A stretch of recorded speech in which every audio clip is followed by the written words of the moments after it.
Salut les gars, bien. Dans cette vidéo, je vais vous montrer quelles actions j'achète pour les dividendes en ce moment. Bien qu'il y ait, d'après certains, un crack, eh bien, pas facile de trouver l'action, la bonne action à acheter pour le long terme et pour toucher des dividendes. Alors, voyons tout de suite comment les trouver et quel est mon choix. Vous êtes sur la chaîne Trading Attitude, la seule chaîne bourse et crypto sans blabla qui vous aide à devenir indépendant en trading en maîtrisant l'analyse technique. Si vous êtes nouveau ici, abonnez-vous pour ne rien rater. Alors pour trouver les actions à fort dividende, je vais me concentrer sur les actions françaises. On va sur Boursorama ou Boursobank, tel est son nouveau nom. Alors pas besoin de s'inscrire en tant que membre ou même comme client. Vous allez sur Bourse, ensuite dans Actions, Palmarès et Dividendes.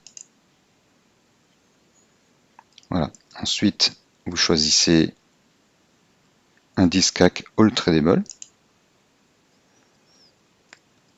Vous pouvez filtrer par les plus forts rendements 2023 ou 2024, peu importe. De toute façon, vous les avez les rendements par année ici. Et vous avez les actions classées par rendement décroissant selon l'année que vous avez sélectionnée ici. Ça va vous donner les actions à plus fort rendement. Alors on voit qu'il y a ICAD plus 15%, Nexity, Altarea, etc.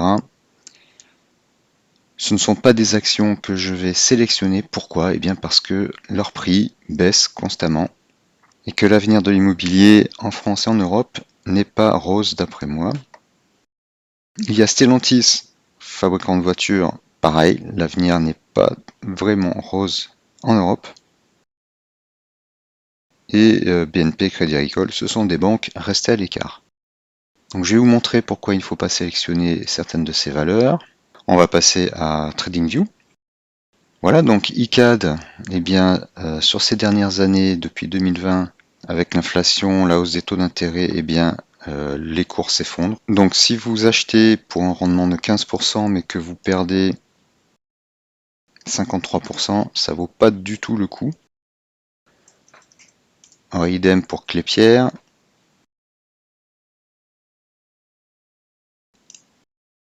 Voilà, les cours ont fortement baissé également.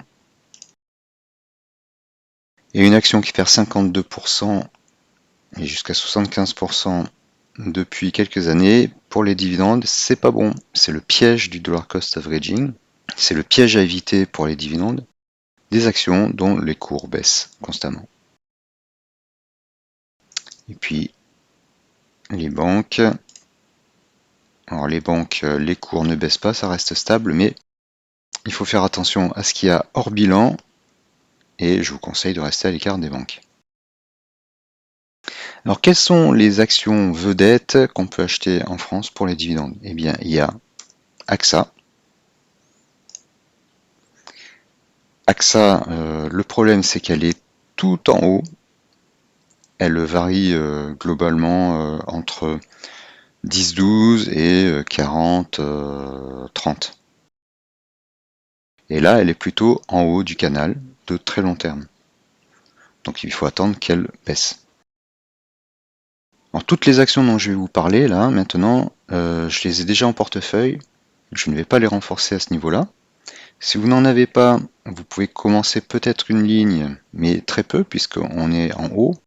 Et si vous faites du dollar cost averaging, eh bien, bon, vous pouvez laisser vos achats programmés. Vous pouvez voir dans cette vidéo, le lien s'affiche en haut à droite, qu'est-ce que je vous recommande pour investir en bourse automatiquement avec du dollar cost averaging. Mais si j'étais vous, je n'achèterais pas à ce niveau-là, c'est pas la peine. Elle verse à peu près 5 à 7%, voire 4. Je ne vais pas vérifier, ça sert à rien. Mais si elle redescend, vous allez perdre 45%, donc bon, c'est un peu bête. Il faut plusieurs années pour récupérer votre mise dans ces conditions. Donc AXA, eh ben, c'est niet à ce niveau-là. Il faut attendre qu'elle rebaisse. Ensuite, il y a Total.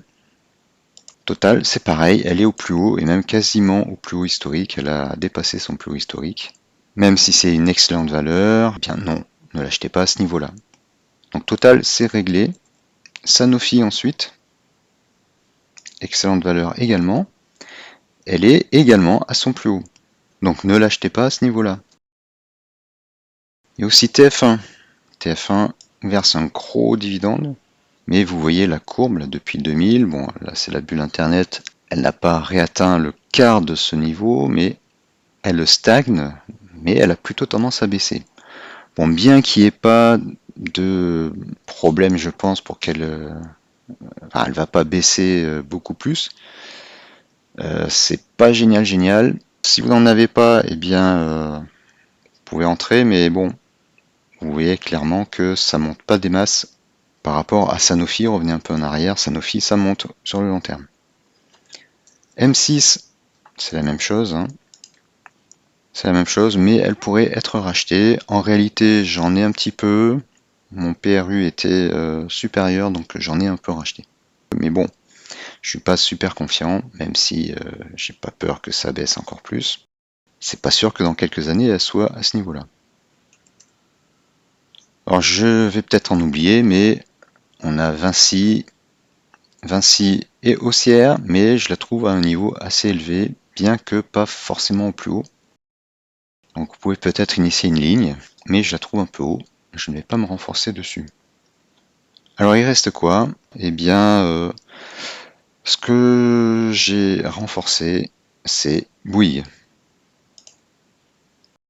Bouygues, même si elle ne progresse pas fortement, c'est moins pire que TF1 et M6, puisqu'elle a fait un pic ici, et globalement ça ne baisse pas, elle reste stable.